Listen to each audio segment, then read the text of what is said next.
We're not talking about the best of them. We're just talking about the rest of them. Not the worst parts, but the best parts. And the best parts we have. The best of the rest. Hello, and my conscience is the only thing I need clear. Welcome to Best of the Rest, the show where we take a second look at movies that were poorly received upon release and challenge ourselves to only talk about the things we like and what the movie does well. It's TV show movie month, and this week we are talking the 2010 film, The A-Team. My name is Chris Logan, and I am joined, as always, by my full-pitying co-host, Andrew Williams. You ready to talk some A-Team, Andrew? I am. Let's dive into this movie about a team. But yeah, team. a team. The in the title is doing a lot of work, because otherwise It it's is just A-Team. a team. Yeah, it's the T doing all the THE doing all the heavy lifting. But yeah, I've watched this one before. I've watched it quite a bit. I remember seeing it when it came out, so just not something I've been back to in a good many years. So I was excited to revisit it and see if it still held up like I remembered. This movie is obviously based on the television show from the 80s. Andrew, do you have any history with the TV show? Is that anything you ever watched growing up, maybe with your dad, or saw it on TV? Yeah, I'm sure I saw it on like TV, but it's definitely not something that I about it just like by association. Like I remember like other shows made references to, like I remember Family Guy had a whole big episode where Peter and his friends dressed up as the A-Team, and then obviously like Mr. T, everybody knows Mr. T. So and you find out on the A-Team he basically just played Mr. T. Like there was no performance there. I remember actually one year I was working for the IT department at college, and one year for Halloween, the entire network team came in dressed as the A-Team for Halloween, and I just remember they like took the van that they had and put like a red stripe on it and everything. They went hard. That's awesome. So yeah, awesome. I was like, I don't have a dedication to do that, but yeah. So I mean, I know it was on TV. It was only on for 5 seasons, I think, which is weird because it feels like one of those like linchpins of like classic television. Yeah. But yeah, I've never a big fan exactly, but like obviously just aware of it by almost diffusion. Yeah, pretty much the same as far as the show. I've never seen a single episode of the show. I just know about it from references, the Family Guy episode you mentioned, and so on. As far as the movie, I never saw it. I did not catch this one in theaters, and just never got around to seeing it until this week, preparing for this very episode. And so this movie serves literally as my introduction to the A-Team and what they're all about. All I really knew is they drove in a van and did missions. And this movie gives me a little bit more backstory than that. So we are going to jump into it, talk about all the positives of this film and everything it does well. But real quick announcement before we jump into that. Best of the Rest now has official merch. People have asked about it. How can I get a t-shirt? Well, they're available now on our TeePublic site. There's a link in our show notes. Go and click it there. Get yourself a t-shirt, a sticker, a mug. Lots of goodies. Or don't. You know, it's up to you. But if any of those things interest you, check it out. Yes, please do. Let's jump into this film. Released June 11th of 2010. Made on a budget of $100 million at the box office. It brings in $177 million. Not really making any profit. That is about the break-even point. So obviously well below expectations from the studio. And critically, it's pretty split reception. Split to negative. It holds a 48% on Rotten Tomatoes. And honestly, we'll start the hashtag PP a little bit early here. 48% for a movie like this is actually pretty good. I mean, this movie is not trying to win Academy Awards. You know, it's trying to be nothing more than a summer popcorn blockbuster. So to even get 48%, hey, that's a win in my book. Yeah, I mean it's pretty middle of the road, especially like you said, you've got tons of these television adaptations that were kind of coming at the time, and just almost all of them were like routinely just these bombs. They just didn't do well. They didn't make any impression. And so for this one, which has you got Liam Neeson and Bradley Cooper at the forefront there. Those are certainly names. And I think I don't know if they're at the peak of their start. Liam Neeson, probably. Like, I think everybody knew who Liam Neeson was by that point. Bradley Cooper, maybe still on the cusp. Honestly, it's tough for me to remember when Bradley Cooper got famous, like super famous. Like, I know he's been around. The Hangover is probably what started. Yeah, so that's 06, I think. That was 08. I think that was 08. Either way, yeah. So at this point, he's definitely on the. People know who he is too. So you've got them anchoring it. So it was definitely not this wasn't just an attempt for the sake of doing it. Like, it felt like there was at least some effort put behind it. So, but yeah, ends up falling right down the middle there. About, like you said, 48%, which is basically about as close to middle of the road as you can get. And but unfortunately, at the end of the day, the box office, I think, is what really obviously holds it back from being anything more than that. Because, all of these, the other thing they all had in common is they were like, oh, we're going to take an old television show, we're going to turn it into a movie that's going to become a franchise. And almost none of them ever actually became franchises. I can't think of, I honestly can't really think of one off the top of my head where, like, it was a thing that became a series of films based off a television show, especially during this craze in, like, the late aughts or the early aughts. And yeah, but I gotta say, maybe I disagree with the critical consensus here. Let's take a look at the creative team. The movie is written by Joe Carnahan, Brian Bloom, and Best the Rest alum Skip Woods. So let's dive into this. Joe Carnahan is also serving as our director for the film, having previously wrote, most notably in my opinion, wrote and directed Smokin' Aces, which, no surprise to me at all, that the same creative force is behind both of these bombastic, nonstop action films. And I think that's really what put him on the map. A bit of a cult film, that one. You seen Smokin' Aces, Andrew? I have indeed. Not for probably 16 years, but I have seen Smokin' Aces. He's a name that I hear brought up a lot. I remember he was... So obviously he does Smokin' Aces, which probably puts him on the map, and then he does like a writing job on Smokin' Aces too. Has a couple of other writing gigs. He's actually one of those directors out there that does. He actually has more writing credits than he does directing credits. He actually gets writing bits on a lot of movies, some of which are things that he was attached to direct at one time, and then ultimately does not end up directing the final film, but his script still gets used in some capacity. Like, he even has a writing credit on Bad Boys 4.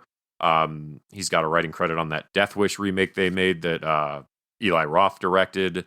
Did that movie The Grey with also Liam Neeson, where he fights the wolves, which, cool. And then even recently did the film Cop Shop, which I remember seeing trailers for but never actually got around to seeing. But it has Gerard Butler and Frank Grillo in it, so that sounds pretty rad if you ask me. But yeah, but I see him attached. Like, at one point he was really lobbying hard to do a Daredevil movie. He even put together a sizzle reel for that. At one point he was linked to they were going to do a film based off of one of Mark Millar's comics. I know, shock, called Nemesis, and he was attached to direct that at one point. So he's another guy that gets attached to a lot of stuff that ultimately doesn't come to pass as well. But definitely still out there doing his thing. But at this point he was I think definitely on the rise at this point. Brian Bloom, another one of the credited writers here, mostly an actor, including in this very film, which I've got to imagine is how he found his way into the writing room here, to some collaborative efforts, and ends up with a writing credit here, because like I said, most of his filmography is going to be a bit acting roles and voice acting roles, but snags himself a screenwriting credit here.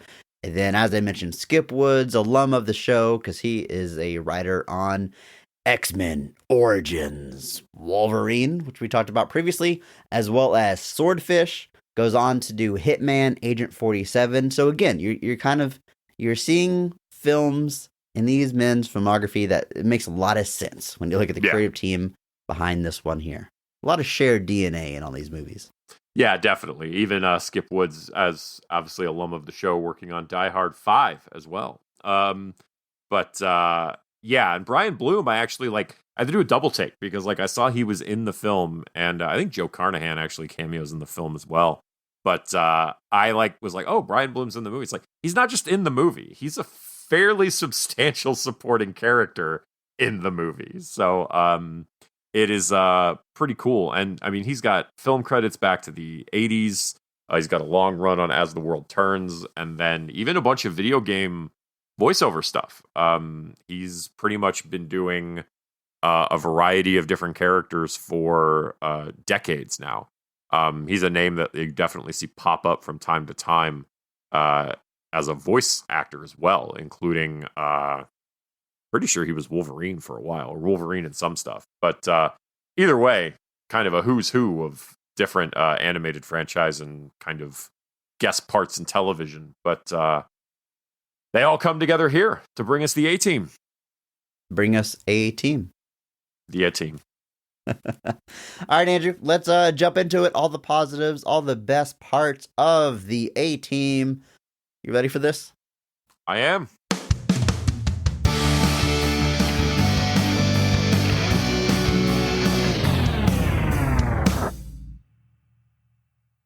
John Hannibal Smith is the leader of Special Ops Alpha Team, better known as the A-Team.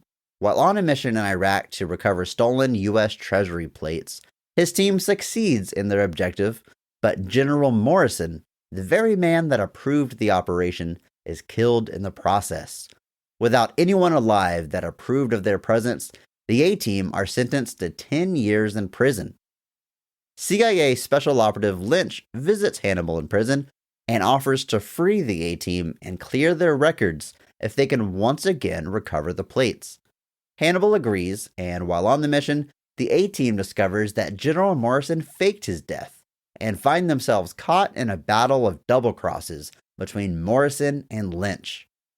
The A-Team turns to Defense Criminal Investigative Service Captain Sosa for assistance in sorting the mess out, while they lure Lynch into a trap to settle the score once and for all. Obviously, a very truncated version of what we get here. There's a lot of twists and turns here, Andrew. There's a lot of double crosses, a lot of characters, a lot of, are they good, are they bad? The answer varies depending on what part of the movie that you're in, you know? I wouldn't say it's necessarily overly complicated or hard to follow, but there's a lot of developments throughout this movie. Yeah, there is quite a bit. There's quite a bit of different layers to this movie. There's a lot of different plots in this movie. There is because this is it. They didn't call it that, thankfully, but this really is the first half of this, or I guess the whole movie really is A-Team origins. Essentially, it's like, how did these guys come to be a origins? A-Team, the beginning, or the beginning A-Team. But you see, you start with Face and Hannibal are a group, but then the rest of the group comes together. You see them get betrayed. You see them sort of clear their names, but then they still get back, and they still end up back in jail. It's really a 2-hour movie that sets you up essentially for what would be the ongoing adventures of the A-Team.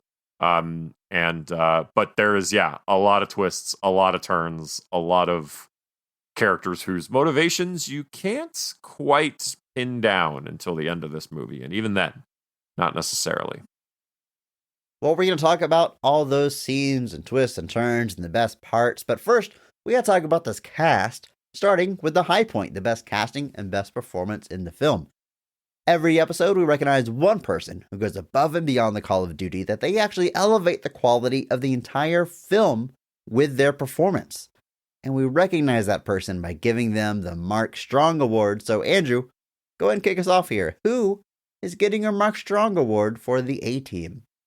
I love my villains, Chris. And so I got to go with probably our most duplicitous character in the entire film, who essentially occupies the role of our lead villain to a degree. There's several villains playing a piece here, but I got to go with Patrick Wilson as our Agent Lynch, as he's called throughout most of this film. You do find out his real name towards the end. But by and large, throughout the course of the movie, he is called Lynch. This is a variation of a character from the television show. There was a Colonel Francis Lynch who essentially played the person after them for the first season of the show, and I think into the second. But he seems to have a personal vendetta with them on the show, and kind of sees their escape as like the biggest blemish of his career. So they rejig that a little bit here, or they rejig that a lot here, to get us this version of Lynch, which is a CIA operative who's playing all the angles. He's the definition of I'm playing both sides so that it's like come out on top. He's always looking out for himself. He's got his own motivations, but he's just played so I don't even know what the right word is, but like he's just kind of like a weird jerk. Like but he always has like a quip or a line about how much cooler the CIA is than everybody else. Like his underlings will say something or say a code name or something, and he's impressed because he thinks it sounds cool. But he's just chewing all the scenery, and I love Patrick Wilson. I think we've established that pretty well by this point on this show that we're big fans of Patrick Wilson, and he's given us all the Patrick Wilson charms we expect here as our villain. Something that I'm always happy to see him slide into. He's not quite. I think he's a great villain, but doesn't always jump into that. But he's doing pretty good work here, especially playing off of all of our different cast members. Patrick Wilson entering that illustrious elite class of two-time Mark Strong Award winner after you, Andrew, gave him a Mark Strong previously for his role in Watchmen. Yes, I did. Well-deserved there, and well-deserved here as well. I really like him in this movie. I like Patrick Wilson in general. Like you said, we've talked about him quite a bit. I always think of, I saw this meme going around it was like a picture of Patrick Wilson, and it was like the actor you've seen a million times but don't know his name. And put some respect on the name. He is a great actor. Absolutely. But what's funny about that is he always, even whenever he's in like supernatural films like Insidious or the Conjuring movies, the key to his performances is usually like playing an everyman. Like even Watchmen, which is a super over the top movie, he is by far the most relatable character, I think. And he has just like, again, this like everyman quality about him. So him in this movie as our villain with his quips and he's just straight up mean to people a lot of the time. It's not something I've ever seen from him before, I think. And he's pretty gosh darn good at it.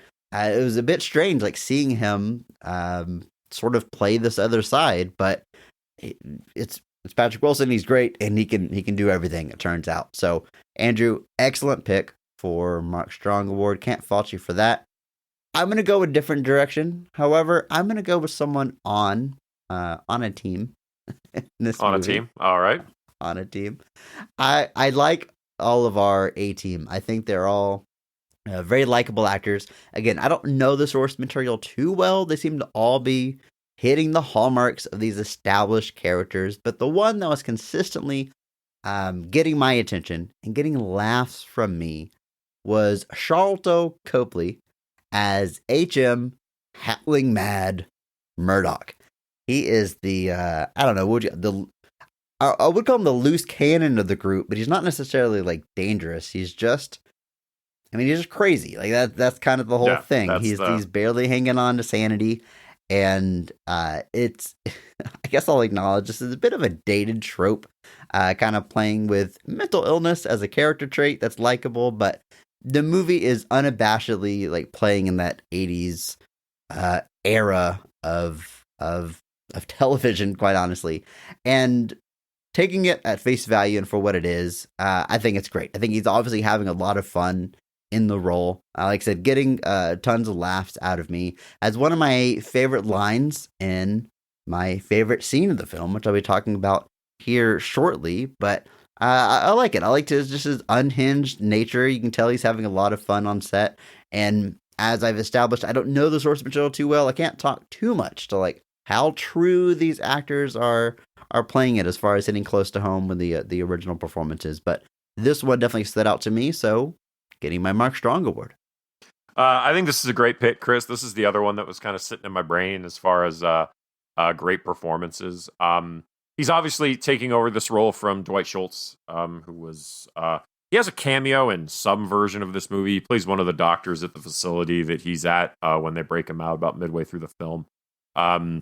And Dirk Benedict, who plays Face, also shows up. I think they're only in the extended cut, or maybe they're just in the credits. But they're in the post-credit scene. He shows up. Yeah. I think the extended cut may restore those to the film itself. Gotcha. But either way, Dwight seemed to have some pretty good things to say about his performance. Dirk kind of was annoyed that their cameos were really just blink and miss it type things, and then Mr. T sat it out. But I agree that I think this is a great performance. I think it definitely is embodying the vibe of the character. This is definitely arguably probably one of the more difficult characters to kind of really figure out the essence of because it's so wild and unpredictable. But I think he does a really great job here. I think this is a standout performance, and man, I wish this guy was in more stuff. Like, I genuinely think he's great.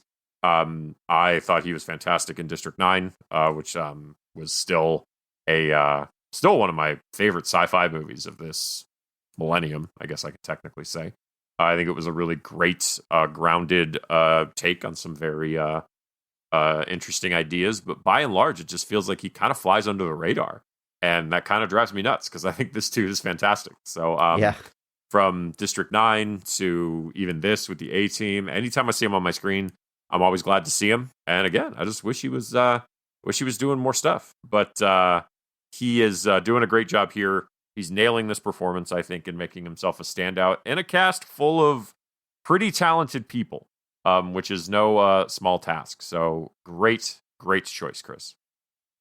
Let's go ahead and talk about the rest of the A-Team. We have Liam Neeson as arguably the lead of the film, playing John Hannibal Smith.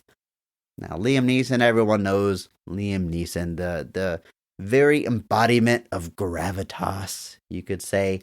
And I actually really like his performance here. I thought about it for Mark Strong Award. I almost think Liam Neeson's one of those actors we all take for granted because he's always great, whether he's a lead in the film or supporting actor.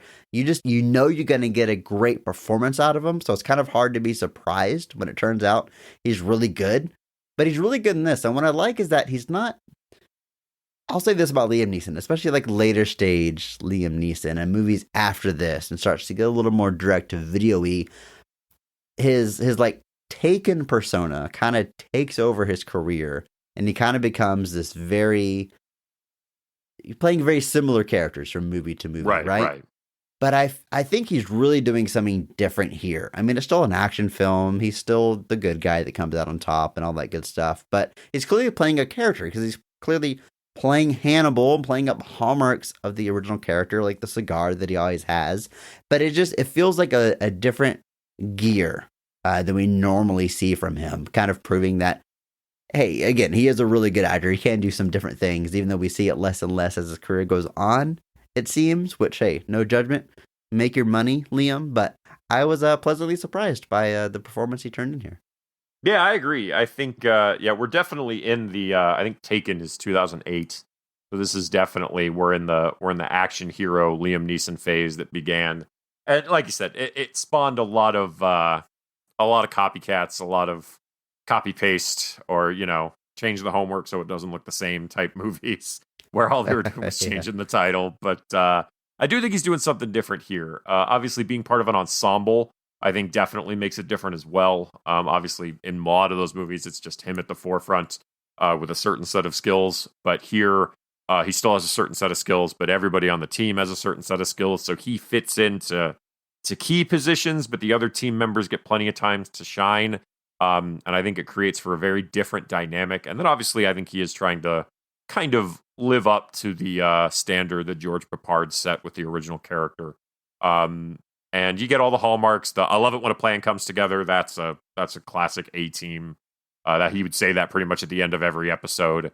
And a lot of stuff like that he's working in and playing with here. But I think it's great. I think he was a great choice to lead this. I feel like this was a movie that had a lot of different names attached to it over the course of the years. I couldn't really find anything about that kind of doing research before this, but Liam Neeson was a great pick for this, and the movie is certainly better for it. And we have Bradley Cooper playing Face. Templeton Peck.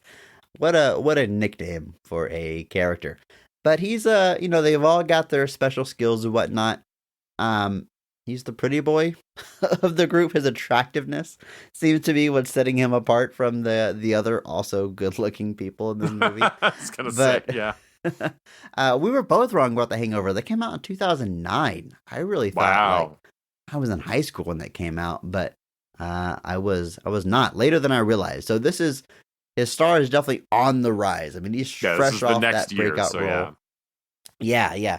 And, we still got, Guardians of the Galaxy coming up and American Hustle still to come. So, yeah, his star is still rising before he becomes the megastar he is today. But still a great pick here for this character. You got to imagine, had this became a franchise, which they no doubt wanted, he would have started, pulling in a significantly larger salary to return. But alas, that did not happen. But just a lot of fun playing a suave character. I will say hashtag PP. I've already talked about how this movie is kind of living in those 80s tropes, and some of his that they still use here haven't aged so well, but it's not like Cooper's turning in a bad performance. He is nailing what's being asked of him. Yeah, I mean, he's basically the attractive ladies' man. That's like basically the and I mean, it's his name is Face. That's it. He's the joke that Dirk Benedict makes, or the joke he had, the little exchange he has with Dirk Benedict is, how do you protect the face? And Dirk Benedict says, you don't mess with it, kid. And it's all, that's the whole gimmick of the character. But they do present him in this movie essentially as like he's getting there. He's not at Hannibal's level yet, but he's getting there. Like our final big action scene is a plan put together by Face instead of Hannibal. And so I like that they do add those layers to the character of Hannibal kind of taking him under his wing and seeing him as capable of, being like Hannibal. And the movie definitely fosters that relationship. And I like it quite a bit. But Bradley Cooper is doing exactly what's asked of him here. But like you said, I do feel like if we were, even now, just 10, 12 years later, I feel like you'd be approaching this character maybe a little bit differently. Then we have Rampage Jackson playing B.A., Mr. Bosco Baracus. I'm reading this for the first time. I think he's just always called B.A. in this movie, as far as I remember. Yep. But it's the role made popular by Mr. T. And once again, it seems like all of these characters, all of these actors are playing the character established in that first one. They're not really reimagining the character, as far as I can tell. And I think it's most obvious with Rampage Jackson here, who is he's hitting like all the hallmarks of Mr. T, throwing in some catchphrases, doing the gravelly voice, and I think I think he does a pretty good job. And this might end up sounding backhanded, but Andrew, you kind of said it earlier, like Mr. T on the A-Team kind of just plays Mr. T, just like he does in Rocky 3 and pretty much anything else you've ever seen him in. Mr. T is just like, he is in a category all of his own. I don't know what to say. You cast Mr. T because you want him to be Mr. T in whatever your project is. You know what I mean? And so I think he's doing a good job hitting that specific note. And Rampage Jackson is not an actor. You might be able to tell, but he's as much of an actor as Mr. T is in these things where he's just playing Mr. T. You know what I mean? Like, it's not. I mean, it's not that far off from the source material is what I'm saying. So like, I hate to use this as like the bar or anything, but you don't watch his performance and think like, oh, he's getting nominated for an award. That's not what every acting role is trying to do. But I think he's nailing, again, what is being asked of him. And I've seen athletes do much, much worse in roles. I mean, I've seen Space Jam. Definitely far to... Easy, but you're coming after me for Space Jam slander. Whoa, man. Is anybody that loves Space Jam say they love it because Michael Jordan is a wonderful actor in that movie? You're fighting that battle on your own, Chris. I'm not wading into this. We will get there in due time, I am sure. But Andrew, I think I said some positive things about Rampage Jackson in there. Hashtag PP. I'm trying here. I do think he's totally fine in this role. He's not at all bringing it down, in my opinion. No, I agree. I think he's, like I said, I think the way they approached the character was definitely kind of taking whatever limitations he may have had into consideration. And yeah, he's working in some of the trademarks. He's got tattoos on his hands that say pity and fool because he pities the fool. And just a lot of stuff like that. They give him an interesting kind of pacifist subplot where he, like, in prison, he kind of decides that non-violence is the answer before ultimately he realizes violence is cool, I guess. It's a little strange. I'm not gonna lie, but I think he's doing just fine here. I don't, like you said, I think it sounds backhanded, and it is. I can't pretend it's not, but he's not bringing the movie down. He's gliding along. These scenes he has with the group, I think he does just fine. Yeah, you got to wonder if this were a success, would Rampage Jackson have been the new household name?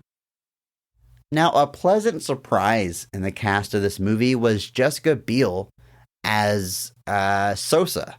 I read her whole title in the synopsis. It's very long, but I guess the main thing is she goes from lieutenant to captain is a big part of her story here. But I really like Jessica Biel, and it's funny, she's an alum of the show. We talked about her back on Blade Trinity, so she obviously had like these badass action star no nonsense roles like that one and this one here, but she's got some pretty good range, and I like that she'll do high profile stuff and Hollywood stuff and indie stuff. And here recently she was on that TV show Candy, where I know she got a lot of critical praise for her performance there.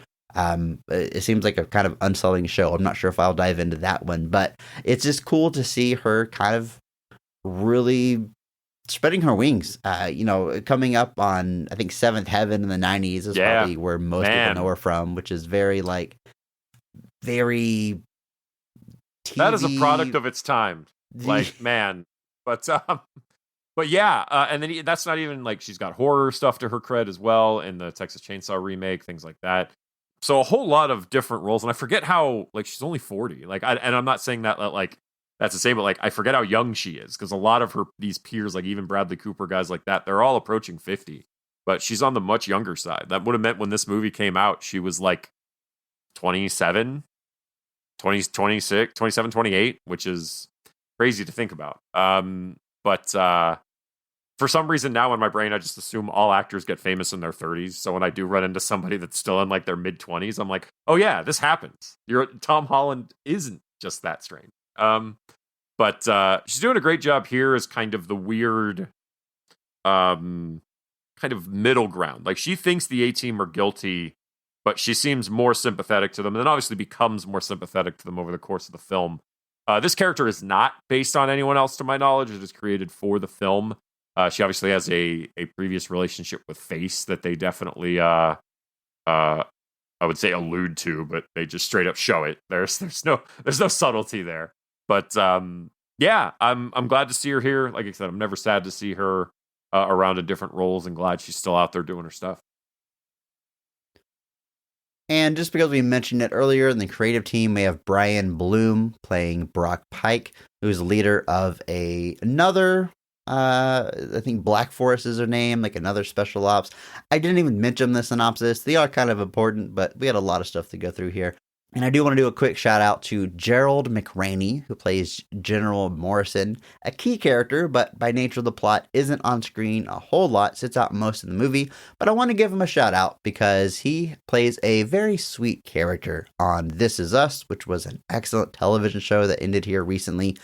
He is the doctor that helps deliver the 3 kids in that show, and he recurs a few times, and he's just the sweetest old man. Very different from his role here. He's not too sweet in this movie, no, but he is not. I just want to give him a quick shout out. Yeah, Brian Bloom, Brock Pike, he played, I think the group they're called as Black Forest, I think you said. But that's definitely a takeoff of something like Blackwater, which is just basically a private military contractor. So it's just kind of implying that, and their roles that they had during some of our conflicts in the Middle East.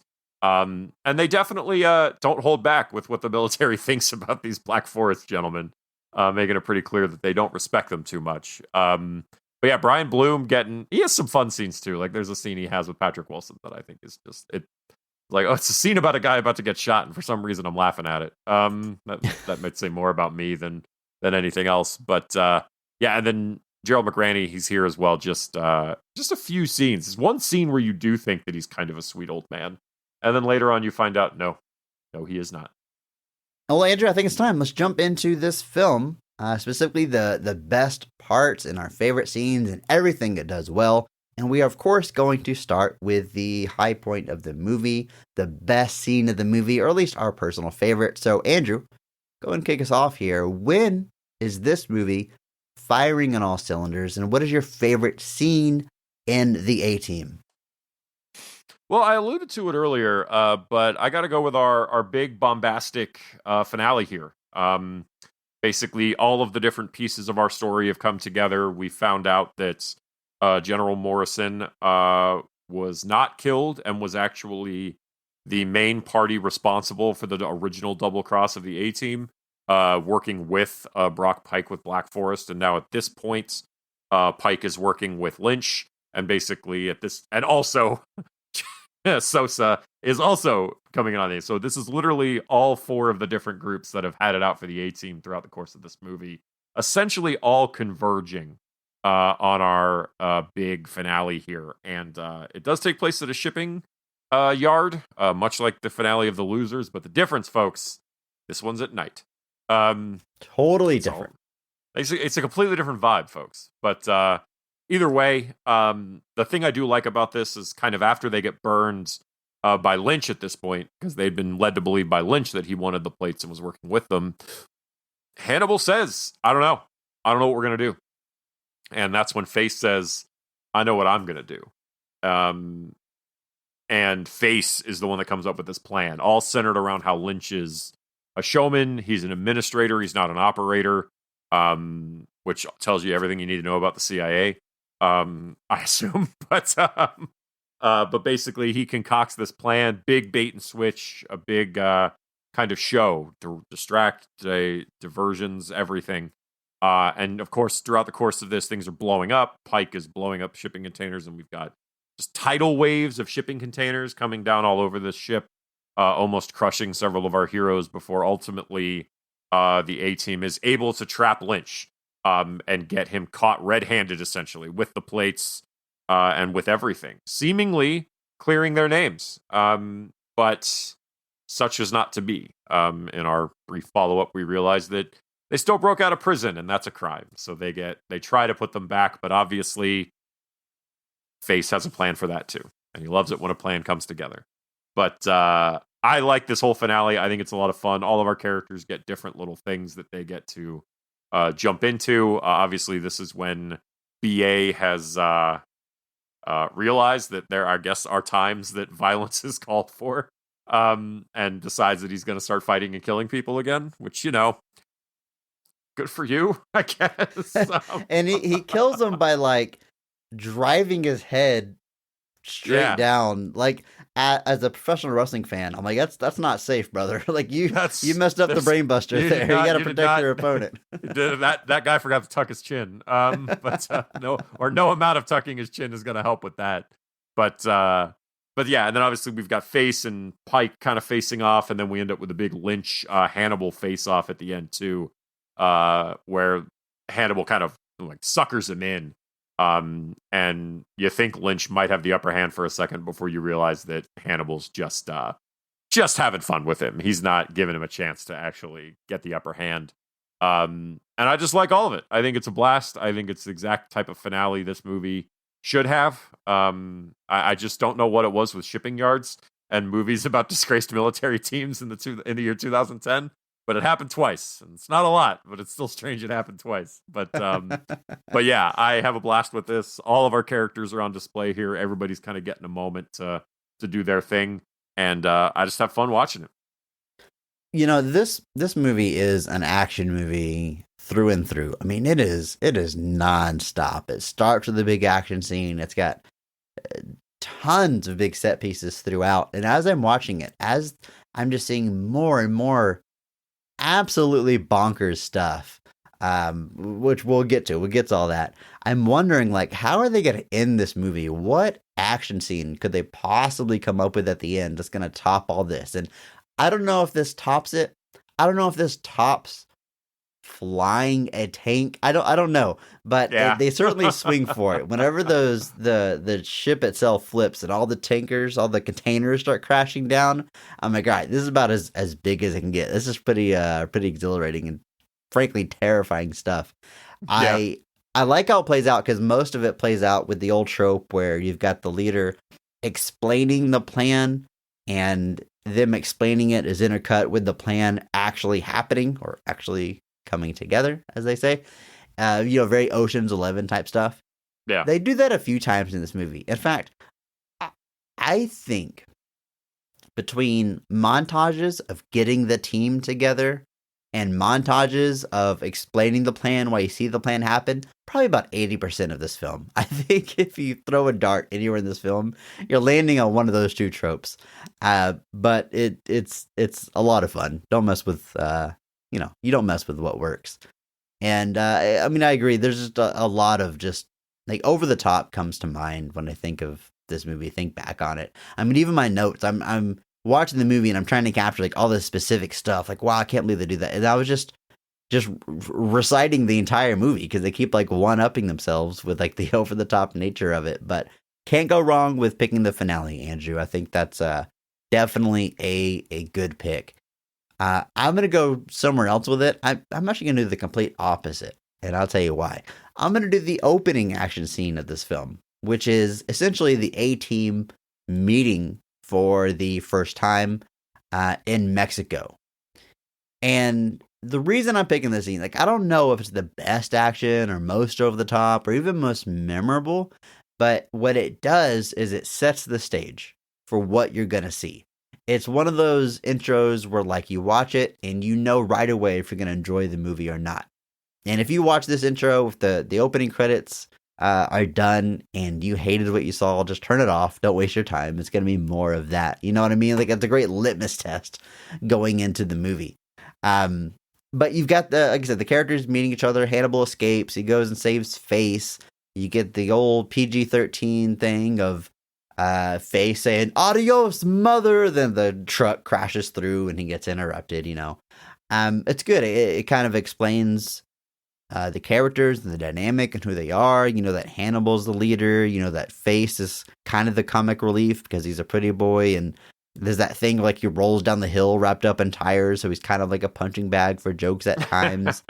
I love, of course, HM's intro where they're at a hospital and he's posing as a doctor, but turns out he's a patient, and you get a flashback to him trying to jumpstart a van and like it electrocutes him with like, a 10 feet off the defibrillator. ground. Or an ambulance, yeah. No, he's literally jump starting it with a defibrillator. Right. Just absolutely bonkers stuff. And again, he says he's a pilot. So like, yeah, good enough for me. You're on the team. And then like to get the helicopter ready, he's literally like swinging from the rudders, singing, "You spin me right round." Yep, rudders are good, sir. As if like that's actually a thing that you do in helicopters. It was fun. And the exact scene that made me realize, okay, this is the kind of movie that we're watching, is whenever they're on the run, they're in a helicopter, they fire heat-seeking missiles at them. And to get away from it, to get out of the situation, HM literally says, "That's how we deal with heat seekers, chaps. We go cold." And he flies straight up. He turns off the engine so the helicopter stalls. As it starts to drop, the heat-seeking missiles go on either side and then collide in front of the helicopter, right in front of the camera, right in front of the action. And it's just absolutely bonkers. The idea that, like, I guess the idea here is like turning off the helicopter immediately goes cold and it's not hot anymore and they can't get traced. Like, it makes no sense. But like from a kinetic energy visual style, it's exhilarating. And that is all that this movie cares about. Just having fun with his action scenes. So like I said, you're either in or out. And I think this is like just a good test to decide that, and it's efficient with its storytelling by again setting up these characters and the dynamics and their unique personalities. I agree. I agree completely. I think it is a great setup here for our characters. Wasn't necessarily looking for A-Team, the origin, but can't say that I'm sad at how the scene unfolds. I think it's a really great introduction to all the characters. I think that's really what it's here to do, is it's basically to give you a primer on all of these guys. You know, you've got interactions with Face and Hannibal together to kind of show you their dynamic. With Face, they clearly show you the situation that he's involved in, which says everything you need to know about Face. But with BA, really, all you're really introduced that he's got a van and he beats people up. And then obviously with Murdoch, you get the introduction to just the delightful ridiculousness that is his character. And yeah, it's a blast. If you're going to open up your scene in a big bombastic way, they do it in the best way possible. So great pick, Chris. I can't fault you at all for going with that. I was watching this movie and I was trying to like call my shot with different things, like Patrick Wilson. I'm like, okay, he's going to be the bad guy. And I thought I nailed one from the beginning, because VA's van is like the classic van. It's black with the red stripe. It's the classic A-Team van, and it gets blown up or crushed in the beginning in this movie, and they make a big deal out of it. And BA's like, my van! I'm like, all right, this movie's going to end with them getting a brand new van, and it looks exactly like that one, and they drive off to the sunset, and then it's like the A-Team, the story continues or whatever. And it doesn't happen, Andrew. We never get the van back. They boomed me. Yeah, They blew up the van. They're so good. Got it They're back. so good. They're so good. They're so good. They boomed you. Yeah, I there's a lot of stuff they could have easily done and they don't. But yeah, that's all you see of the van. That's really it. That's it. Fleeting glimpse and boom, it's gone. It is the A-Team van in all of its glory. It is apparently his pride and joy. And then it gets crushed by an AC unit. So as all things should end. Speaking of like, setting the tone, even like the title cards, I love watching the title cards, like the locations that pop up and see if they're consistent throughout the movie. Well, they're playing pretty fast and loose, because it opens up somewhere in Mexico. And then that's where Hannibal is. And then whenever we jump to where Face is being held, it says somewhere else in Mexico. I enjoyed that quite a bit. Somewhere else. That's like there's this line in Buckaroo Banzai where the main guy is just like, where are we going? And they're like, Planet 10. And there's like, when are we doing it? Soon. Yeah, it's always fun. Yeah, and then of course he's like walking distance from wherever he's at, because he's like running across a field or something. Yeah. Well, and I guess they were sort of captured together, so I guess that makes sense, because like they mentioned, he's like, your backup was fed to the Rottweilers, so I guess like, but yeah, they're still playing pretty fast and loose with it. But just somewhere else in Mexico definitely did get a. I exhaled slightly harder at that one. Yeah. Whenever they break him out of prison later and they give him their mission, to track down the plates or whatever, they talk about the guy they got to hunt down. And he tells them, I think it's Lynch, it tells them, there's a single photograph of him taken about a month ago, somewhere in Europe. It's like, you don't know where the photograph you have is from. It's just somewhere in Europe. Yeah, it's like you're the CIA and you don't know where it's at. And I do love that Hannibal responds by pulling out the same photo in immensely better quality and knows exactly where it was taken. I do like the little line that Hannibal says there. He's like, give me a minute and I'm good. Give me an hour, I'm great. Give me 6 months and I'm unbeatable. Basically, the longer he has to sit here and stew about it, the more refined his plan's going to be. So what I'm saying is, watch your back, Batman. Because I was going to say, he's like Batman. He just needs the prep time. And Liam Neeson's trains the Batman. So we know how that dude knows his stuff. So I do like there's a character that shows up throughout the film. He's basically Jessica Biel's boss. And God, what is that? It's Henry Czerny, who plays Kittredge. Kittredge, yeah. That's all I call him is Kittredge. So he plays Director McCready, but every time I see him, I'm just like, so this is the same universe as Mission Impossible. Clearly, like yes. it has to be. There's no way it's not, right? there's no way he would play an authoritative figure in a spy agency twice for two different things, right? Um, Which means But, this is the same universe as the upcoming Mission Impossible films, where Kittredge returns. comes back. So yes. But yeah. That should So have I been think the subtitle for Mission Impossible 7. Mission Impossible Kittredge returns. Kittredge returns. I thought you were going to say Mission Impossible, a team. But that sure, that too. but I do think we have to talk about the tank flying scene. Just because We have to. It's so bonkers. It's ridiculous, and it's so fun. Like, so our setup here is they escape with a plane. I love how they get this plane too, because like Hannibal just walks up and basically is like, "Guys, we're wanted felons and convicted criminals," and they're basically like, oh, he's like, "So I'm taking the plane," and he just asks them to leave basically, and they do. And they just do. leave the plane. And it's like a much cooler version of like when Captain America walks on the plane and he's like, "Son, just don't." Because in this version, the old guy just tells them what to do and doesn't call them son. But yeah, and then so they escape in this plane. Everybody knows they're on it, including Sosa and her agents, and obviously the military just saw one of their planes get stolen, so they're trying to shoot it down. But Sosa wants them alive, so it's this back and forth with them. But ultimately, the plane does get blown up. But lo and behold, they are in a tank that is parachuting down to the ground the whole time. And they have the parachutes deployed, but obviously they're seen and the parachutes get kind of shot up and they're trying to figure out what to do. And that's when Hannibal gets the bright idea that they're going to fly the tank. I love it because like he starts telling him to move the gun and they start firing it.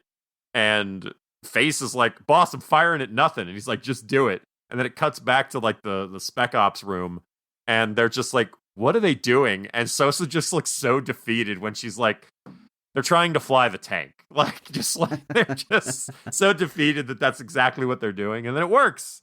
And we get a fun little sequence where this old couple is bickering about him cheating at fishing by throwing dynamite into the water. And then of course there's tank shells blowing up next to him. And then they obviously crash into the water. But I think if anything sums up this movie in one bit, it's got to be that to me. Just, it's definitely over the top. It knows what it is, and it's obviously having as much fun as possible that it can. Yeah, there's different stages to it because, like, as it's parachuting, at first you have Bradley Cooper like up in the gunner, like, so you get this tank like flying through the air, and he's like operating it, like it says, from the gunner position, sticking out, having the time of his life. A friend of the show, my wife, said, "Oh, this is what got him the role of Rocket," because he's just like having a blast shooting this stuff out of the air.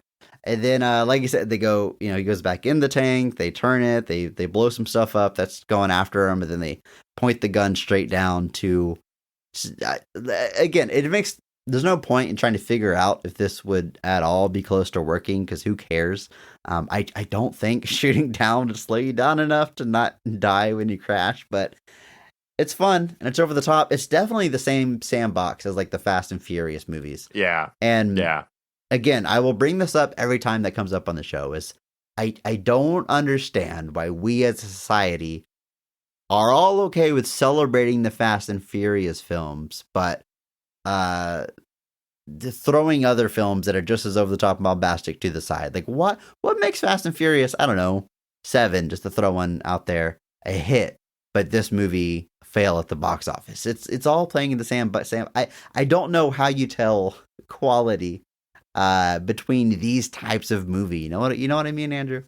No, I agree. It's a little strange how we kind of seem to get selective memory when it comes to certain things like that, where we're watching a certain movie and we're like, "Oh, it's so silly and it's so over the top." And then, like, then you watch Fast and the Furious and you're just like, "Oh, but it works." It's like, well, what determines if it works? Like, what determines if it's fun? And the reality, folks, is it's you. You determine that. If you enjoy something, don't let anybody take that from you. Stab them if you don't stab them. Stab them with your words. You have the power. The power of positivity, not the power to stab. There's it's always interesting to me to kind of see that. I've seen some interesting conversations. Like, I have somebody I know kind of really tries to approach everything from the perspective of it. Art in itself can't be bad. And I don't know if I'd go quite as far as to say that, but just the idea that, you not liking something does not mean it is bad. But at the same time, your enjoyment is your own. And it's people will mention stuff like Rotten Tomatoes, and I think Rotten Tomatoes gets a bad rap a lot of the time. They're not writing the reviews, folks. But at the end of the day, there's plenty of movies I like that are rotten. But it is strange to see like collective discourse. See like the last Fast and the Furious movie, they literally went to space. And to be fair, I guess I saw a little bit of people that were just like, my God, they went to space. But then there was this other half that was basically just like, well, yeah, of course they went to space. Like, what else? Yeah, are they they're gonna do? celebrating. Like, Yeah. it's like they're just like, of course they went to space. There's nothing left for them now. It's like, so I don't know what the 10's gonna do. I guess they have to go to Mars or something. The center on of the Mars, Earth. They got to the go center to of the Earth. Oh, that's possible. Yeah. So we'll see. But yeah, I do always find that strange. So I agree completely that it is odd that a movie like this kind of is, everyone's like, oh, well, it's silly and it's not taking itself too seriously. I was like, watch Fast 8, guys. It's not taking itself very seriously. Excuse me, it's Fate of the Furious, Andrew. Get Chris. I know. Son, just don't. This movie starts off with the origin, getting the team together, meeting for the first time. And then we have a time jump. I think it's like 8 years. 8 years, yeah. And they're on a mission. And during the mission is when we have the trope where he's laying out the plan and we see it happening in real time as he's talking about it. That mission ends. They go to prison. They immediately get the offer to break out of prison. And then what do we get? A getting the team back together montage. We're like under an hour into the movie, and we're already like getting the team back together again. And this is not a complaint.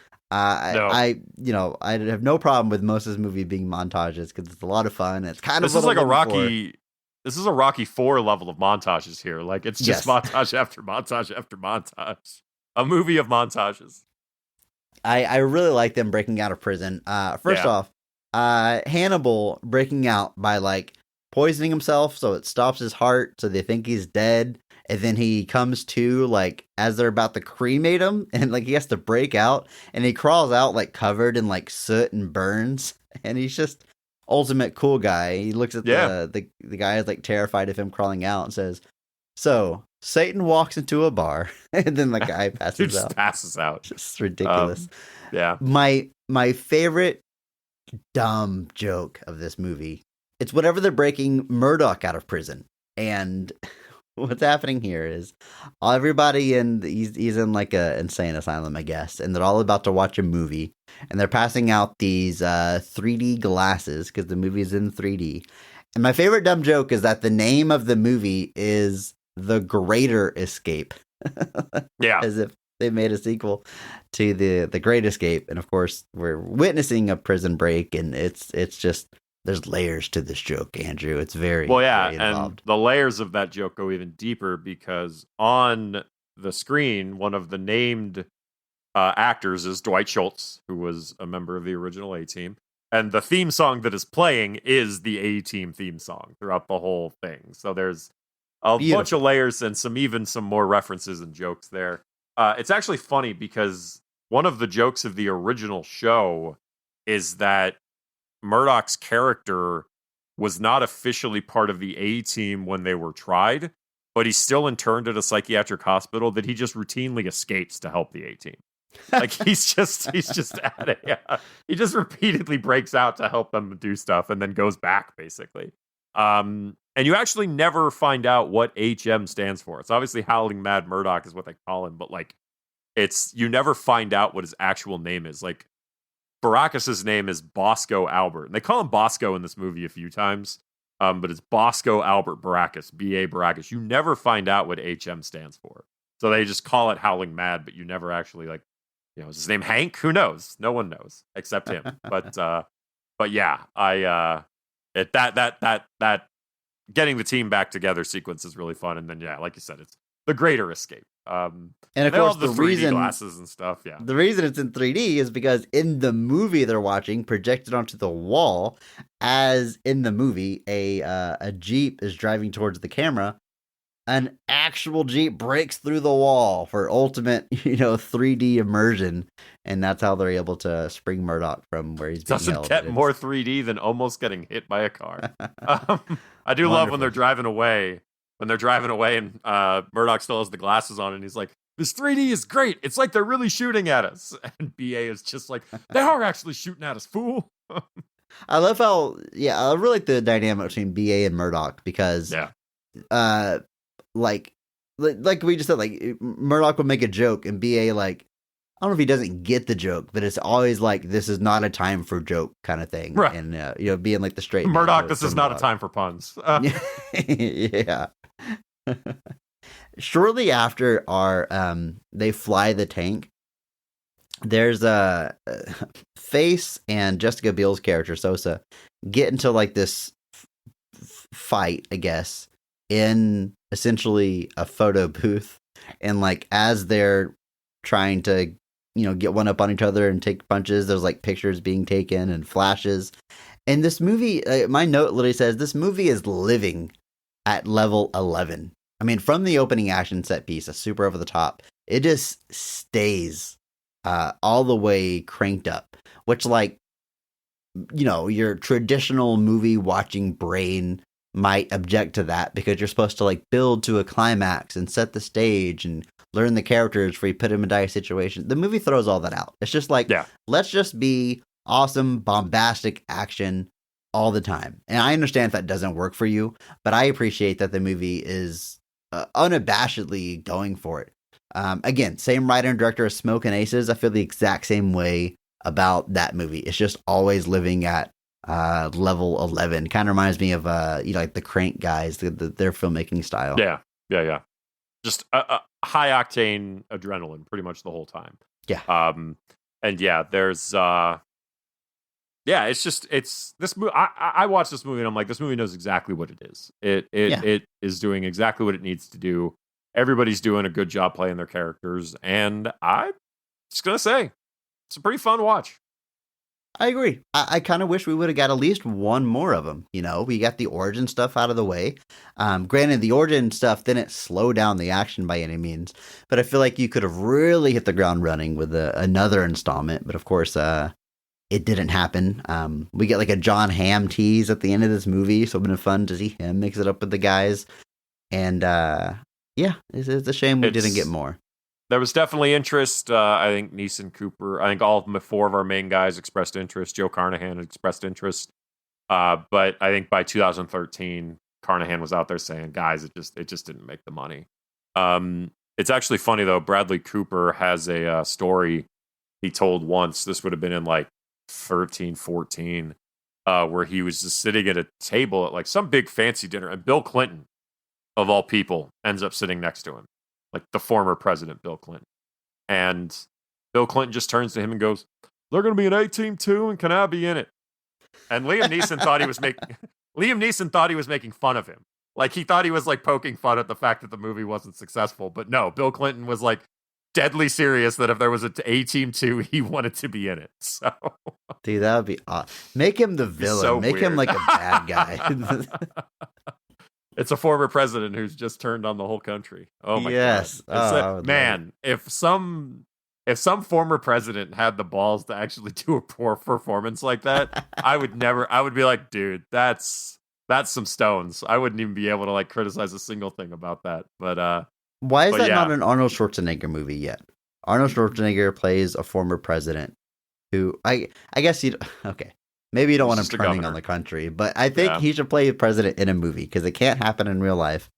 But there's, people obviously associate him with the possibility of holding office, like the Simpsons movie get and everything. But do it, folks. I'm only getting older. I guess Arnold is too. Before we get out here, I got to make sure that I shout out probably my favorite line in the movie. It comes from your Mark Strong Award winner, Patrick Wilson. It's whenever he meets up with Sosa, Jessica Biel's character, and as he's walking out of the interrogation room, she says, Lynch, if I could seal this room with you inside, I'd be doing the world a big favor. And he looks back and gives her finger guns and goes, that's not nice, and walks out. I'm going to start doing that to people, and they're not going to understand why I'm doing it, and they're probably just going to think I'm being a jerk. I do just want to shout out, Lynch has a couple of fun lines throughout the movie. Like at one point, they're doing something, and this guy's like, all right, broadsword, you're in. And Patrick Wilson turns, he's like, broadsword? You come up with that? Yeah, that's awesome. Like, broadsword. He's so excited. But they're watching like drone footage on something. He's like, man, that looks just like Call of Duty. That's great. Like, he's just simultaneously like always impressed with like everything he sees around him. It's very strange. Like, it's this weird, like, almost, I wouldn't say the character's childlike, but he has this like childlike enthusiasm for the things that he hears sometimes. And even like in that scene you just mentioned, like she says, like, he's like, that's not nice. But even earlier, she's like, oh, I forgot. It's the CIA. They don't have any rules. And he's like, we have rules. They're just cooler rules. Like, just stuff like that. It's all, it's all a blast.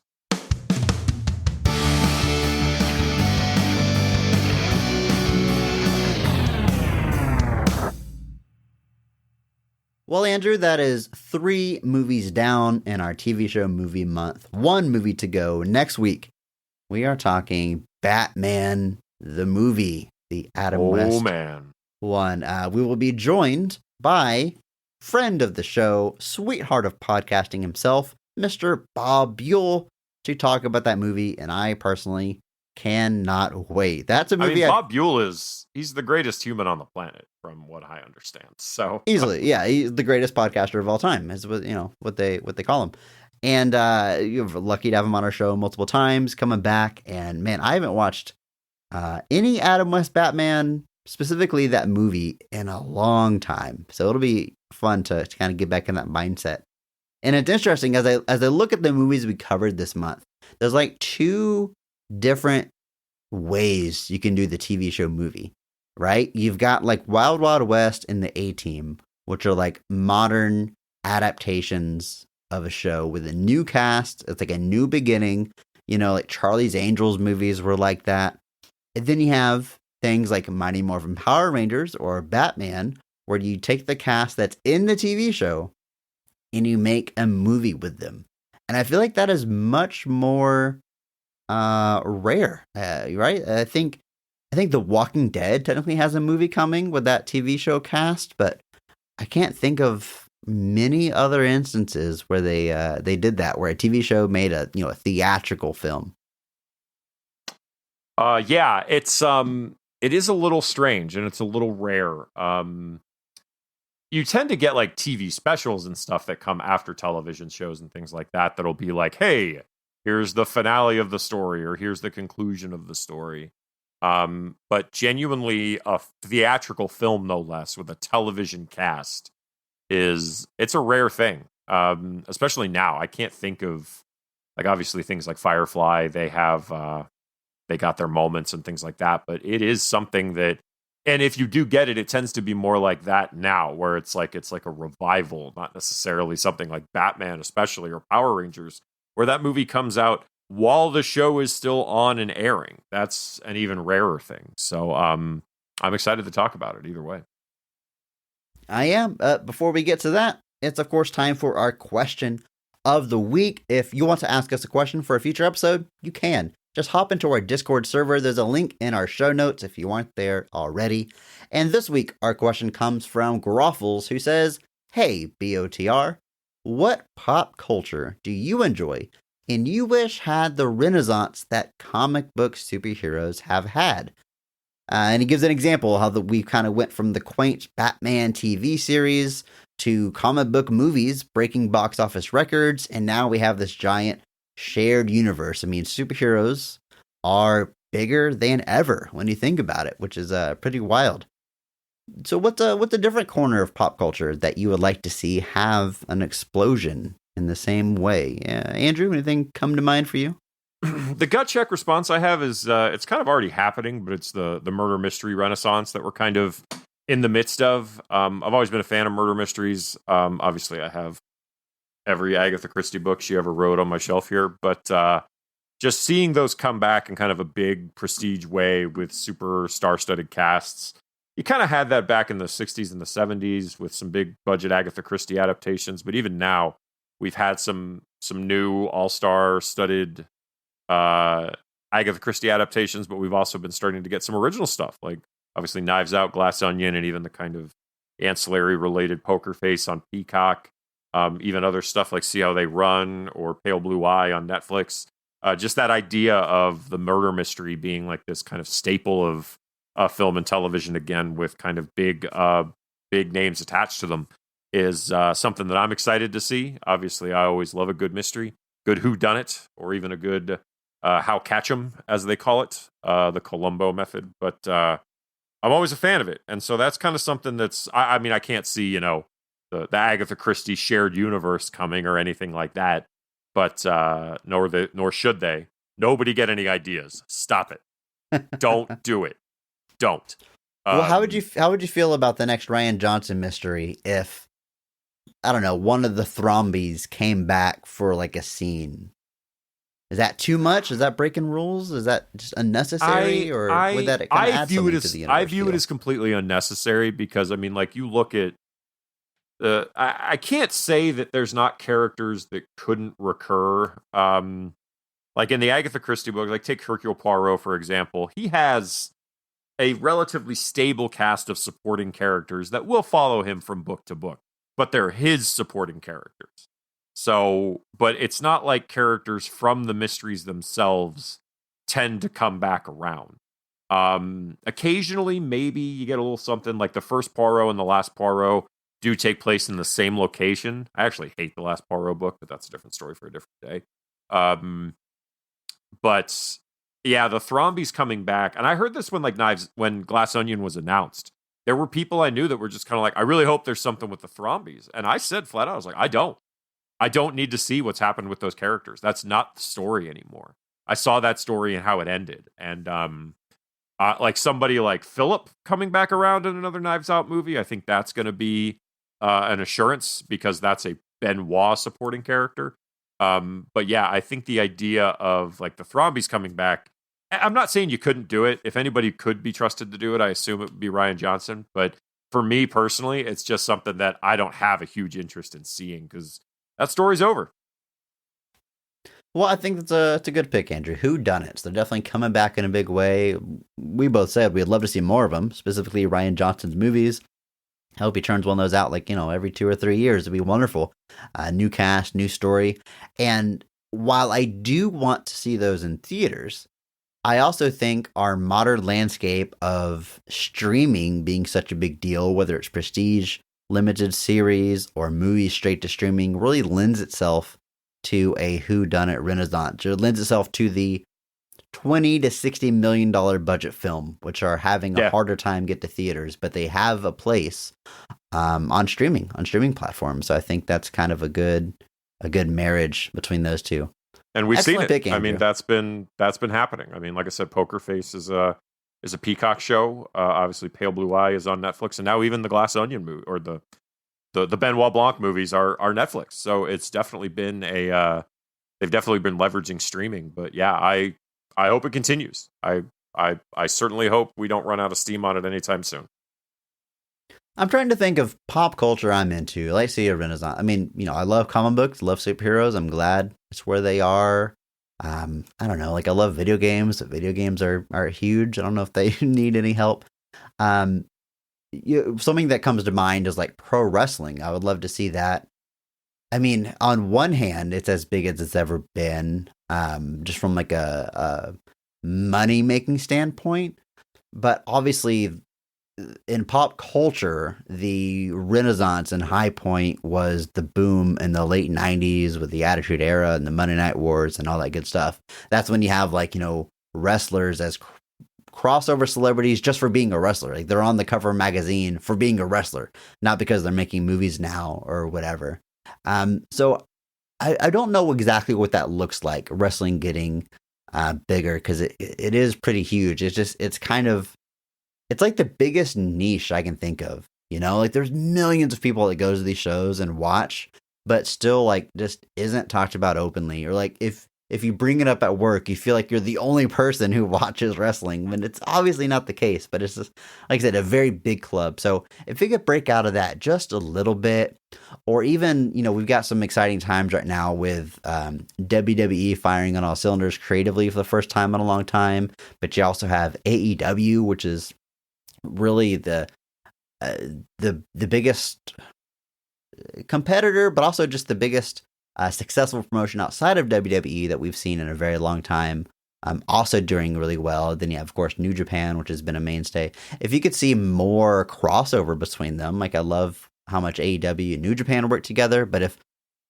WWE would loosen up a little bit and allow some more crossover talent and crossover shows, I mean, one promotion versus another, I think there's a way to do it where it makes money for everybody and it becomes like a landmark historic thing in wrestling. So there's ways for it to kind of get bigger, have another renaissance.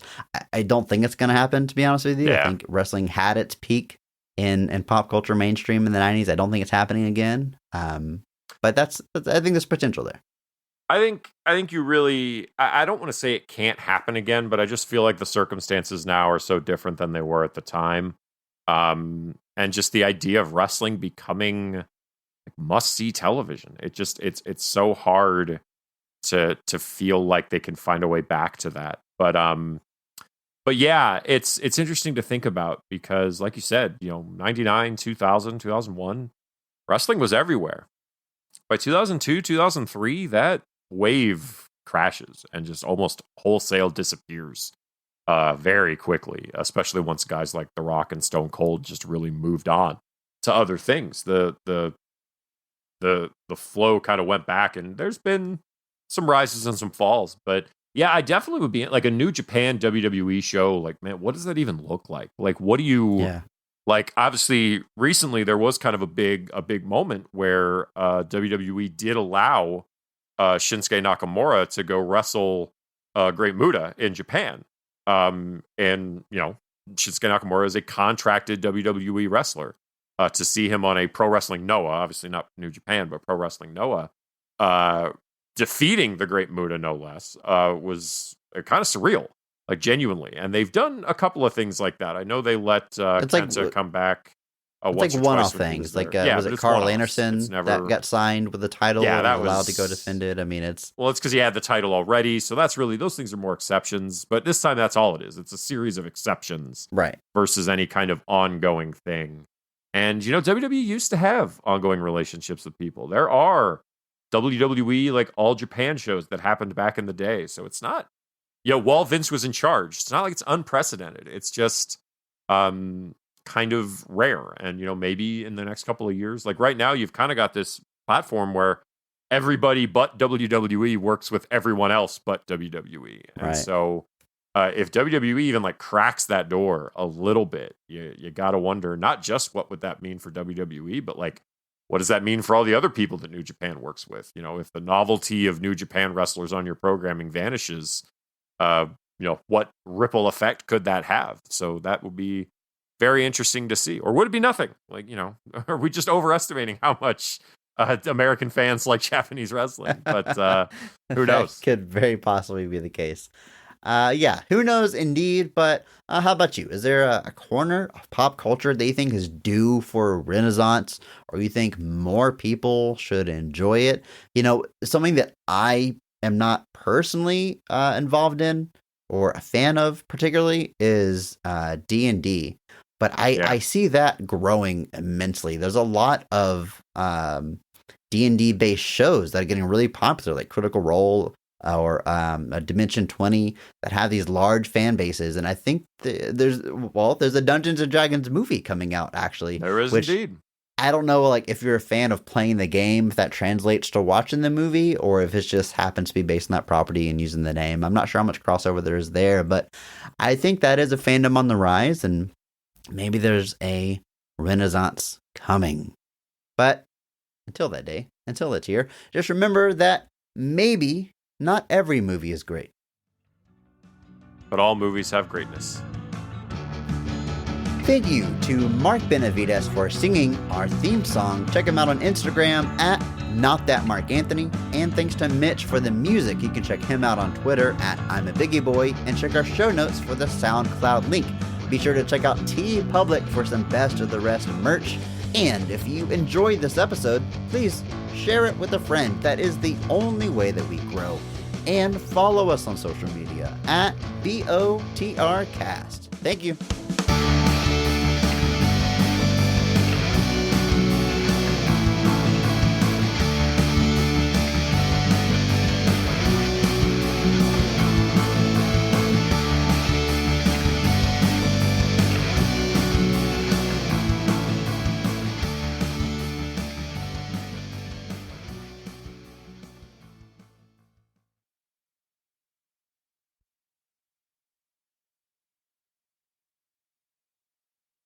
Hello. That was a bad hello. Mm. All right, Andrew, let's jump into it. All the positives, all the best parts of the A-Team. You ready for this? I am. That's